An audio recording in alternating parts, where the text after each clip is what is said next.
Hi friends, అందరికి good evening. ఎలా ఉన్నారండి? అందరూ బాగున్నారా? నా పేరు లావణ్య. ఛానల్ పేరు వచ్చేసి లావణ్య కుకింగ్ బ్లాగ్స్ అండి.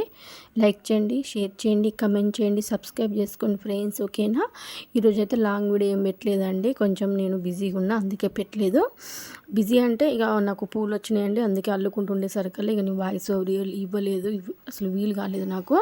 ఒక 2 సార్లు ఇద్దామని ట్రై చేస్తే మధ్యలో ఫోన్లు వచ్చేసరికి కట్ అవ్వడు. ఇక నాకు కూడా ఇంట్రెస్ట్ పోయిందండి, ఇవ్వబుద్ధి కాలేదు. అందుకే ఇక షార్ట్ వీడియో అయితే పెడుతున్నా. నిన్నైతే దోశ చేసిన అండి.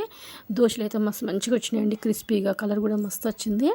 ఒక గ్లాసు మినపప్పుకు 2 గ్లాసుల మన కంట్రోల్ బియ్యం ఉంటాయి కదా, అవి తీసుకొని ఒక చిన్న కప్ అంతా శనగపప్పు, ఒక స్పూన్ మెంతులండి తీసుకొని మంచిగా కడిగి బాగా ఒక 3-4 సార్లు కడిగిన తర్వాత మంచిగా ఒక పొద్దున్న నేను 11కి నానబెట్టి సాయంత్రం 5 వరకు నానిన తర్వాత మిక్సీ బట్టి, నేను మిక్సీ పడతాను, గ్రైండర్ లేదు నా దగ్గర, మిక్సీకే పట్టుకుంటా.